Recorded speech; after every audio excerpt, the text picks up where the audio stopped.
Hey, welcome to SOS. I'm Staff Sergeant Badass and Sippy Cup.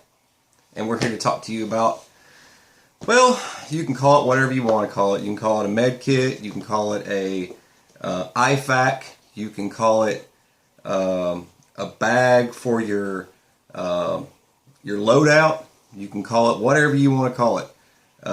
You got people that call bug out bags, MinuteMan kits, and things like that. There's just so much jargon out there, but we wanted to talk about kind of an individual first aid kit that you can take to the range with you, and you can stuff it in your bug out bag, you can stuff it in your truck, car, whatever. You can keep it in your house, but its main purpose is to take with you in a shooting environment. Okay, it's for a shooting environment pretty much.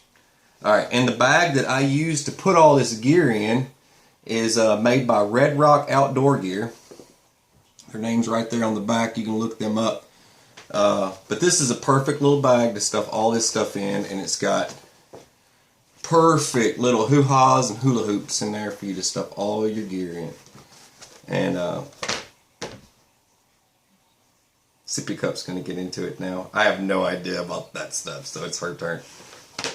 Okay, so with any type of major trauma, you don't really need band-aids, but I mean, why not? Just a couple in case. So the first thing, of course, I like to think about is bodily substance isolation, which is gloves.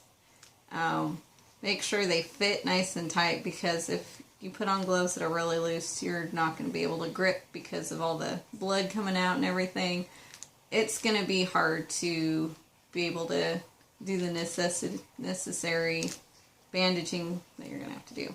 So gloves are always good, and there's different types of shears, and these special scissors are made for, like, these ones are good for cutting away clothing if you need to wrap and you have loose clothing in the way. You can cut around it, cut it off. Let's see, and there's just a smaller set. Might be easier to grip, I don't know, but if you have big hands like him, bigger holes. I like this one because it's got the solid tip on it so you don't stab them. Yeah. If you can see that.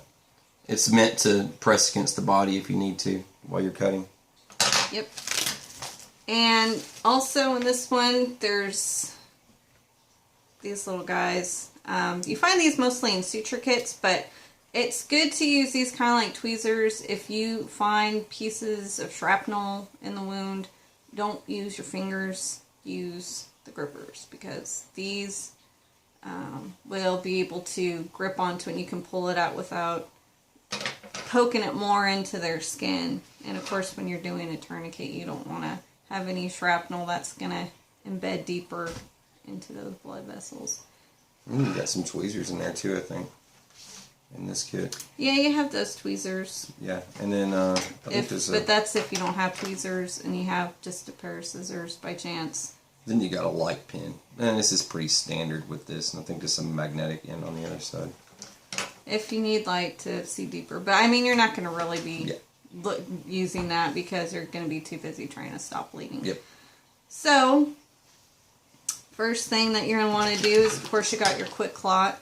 You're just going to open this and throw it in that wound, and they're going to feel the burn.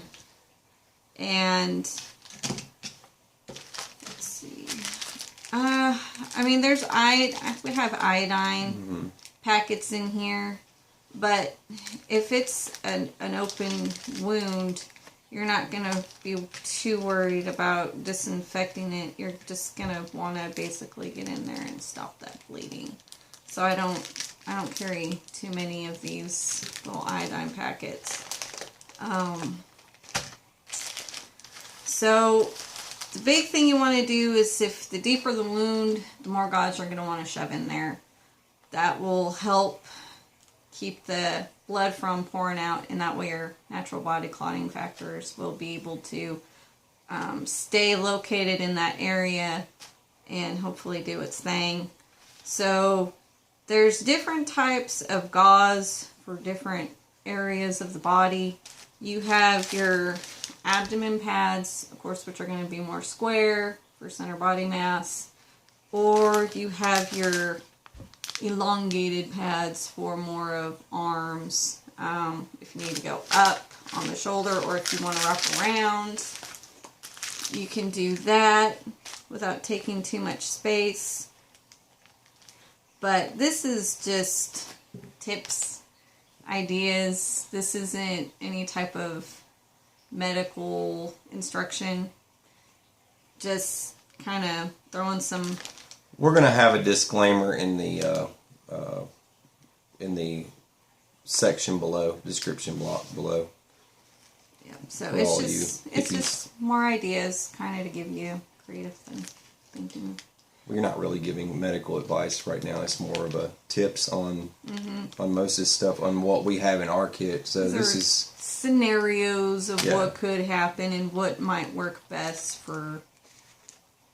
Yeah, you got to be careful what you say on YouTube. I like doing this break between, like, when we're talking about stuff on here, because people get it. I mean, you get to talking about this stuff, and then some Yahoo goes out there and is like, "Oh, well, Sippy Cup said to do this," and then I hope not. You know what I mean? Like, yeah. And it's like, "Who's Sippy Cup?" And you call for a medic, Sippy Cup. Yeah, it sounds really serious. Yeah. So anyway, but you get the point. We can move on though. So, you're basically, so that's the first thing, you're going to shove your sterile gauze on top of them. And some pretty cool stuff that's come out is your, the emergency bandage, what do they call it, the Israeli bandage? Yeah, the Israeli bandage. Israeli bandage, where there's an actual tourniquet inside your bandage. Any Marines, soldiers, special forces watching right now, you probably have one in your IFAK. When you bust it open, you'll have an IFAK that looks a little bit like this. Look in the bottom, you've got one in there. And you can order those online. Yeah, and this is really neat because it has kind of like a belt loop in it. And so when you open it and you put the belt loop facing up towards you, and when you're wrapping and you put the bandage through the loop and you're pulling it like you would put on a belt, when you put your belt strap through the loop and you're pulling it away from your body, you're making it tighter. And that's the same thing with this tourniquet, is you're making it tighter so it's compressing the bandage onto the wound, which is really neat. So you don't have to waste time taking off a belt, or if you have a tourniquet in your bag, and you have to put it, so many inches away from your wound and do it tight. And if you can't afford something like this, and you just get one of those little rubber tourniquets, which I don't know what happened to mine, it's at least an inch wide. Anything smaller than that, you're just going to dig into the flesh, and you're going to basically make it worse. That's the same rubber hose that's used for a slingshot, pretty much. Yeah. Same type of rubber hose.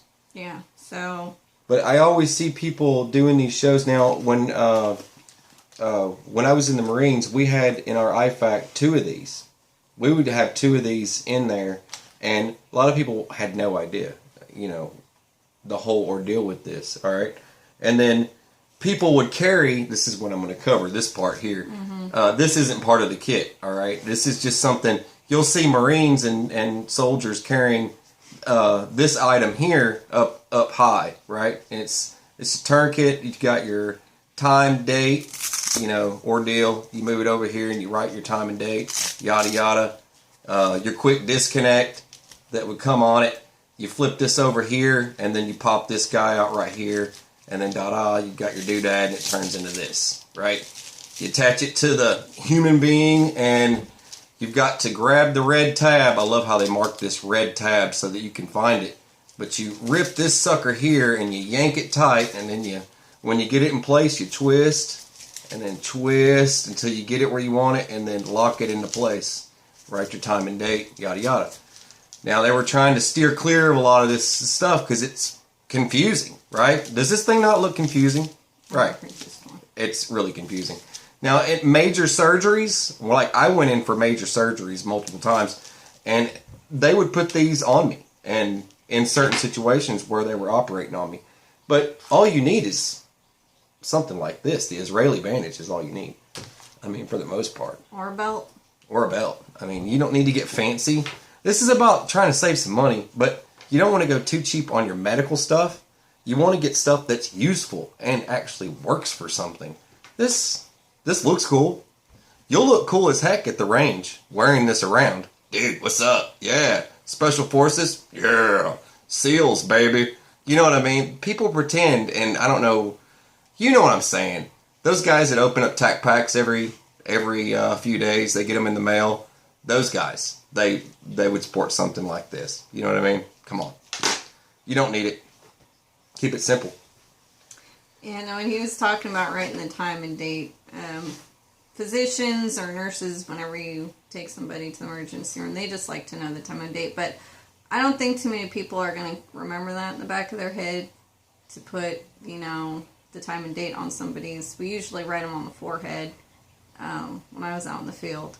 And it's good to try and remember, but if you can't, because, when in all honesty, somebody with a big gunshot next to you, it's more important to focus on trying to save life and limb than remembering time and date. But if you can, that'd be good. So after you get your tourniquet on, you got your compression bandage on. It's all shoved with gauze. Usually it's good to, of course, wrap it, cover it up. That's why it's good to have different types of just bandages. I've done the small ones for like fingers. And you have the smaller, like if somebody shot a finger off because they had their finger on the revolver. Yeah. I think that was on. I watched the guy at the range. He was shooting at an XD, Springfield XD, and he caught his thumb in the slide. I don't know how he did it, but he managed to cut the tip of his thumb off. It was ridiculous. They bandaged the guy up and hauled him out of there, but that was in my shooting. Ooh, we got a man down. Mm-hmm. And, of course, you're just going to use whatever you have. If you just got an ace bandage, or if you have gauze that's, any shape or form like this, you just keep rolling it around it until basically you don't see blood seeping through anymore. And, like I said, I love Coflex, and I would kind of just wrap the Coflex on it to keep it in place, because you don't want to keep just adding tape and then trying to keep wrapping it. You just keep wrapping and wrapping and wrapping, and then when you're done, just try and use Coflex or just use tape or an ace bandage to hold it steady. And now, of course, the person who got shot, 9 times out of 10, they're probably going to go into shock. It doesn't matter who you are, even if you are emergency personnel, because when I worked with the blood bank, and we get the big old firefighter men that would come in and donate blood for the first time, they pass out. They would see their blood coming out of that big tube, and they just lights out. So, chances are they are going to go into shock. And, of course, we had our little ammonia pearls, and basically all you do is you take it, snap it, and just put it under their nose, and it'll wake them right up.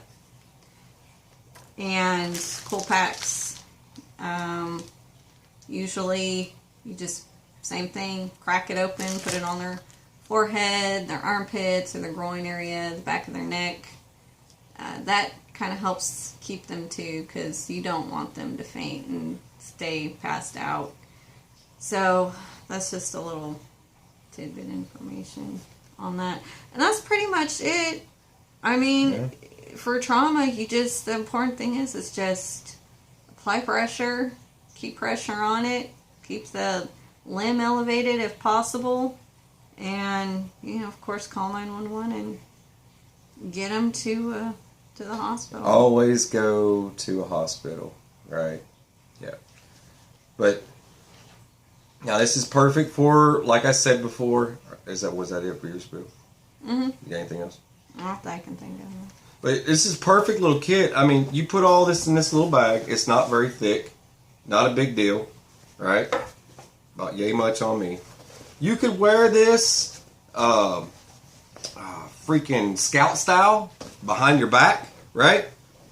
You're hiking, whatever. You got your water bottles with you. Yada yada. You could use this scout style. And all this stuff doesn't weigh hardly anything. And you could use it hiking, you could use it to range, you could use it in your vehicle. You get in a car accident and get your arm jacked up, your head jacked up, whatever. Or somebody else. I mean, what was you saying to me the other day? It was called the where you find somebody on the side of the road kind of thing. Oh, the Good Samaritan. Good Samaritan, yeah. And you end up in a situation like now that's, what did you say, malpractice kind of thing? What was you talking about? Well, it basically, the Good Samaritan law keeps you from getting sued in court unless you're completely, grossly negligent, which you have no common sense, and Yeah. you're just throwing the person around. So basically me, if I came to rescue you. Yeah. Then that won't You protect said you. yeah. Yeah. Well, I would be grossly negligent. I quit. It is what it is. Anyway, alright, so you're watching SOS. I am Staff Sergeant Badass. Sippy cup. Please like, subscribe, share our videos. Take it easy.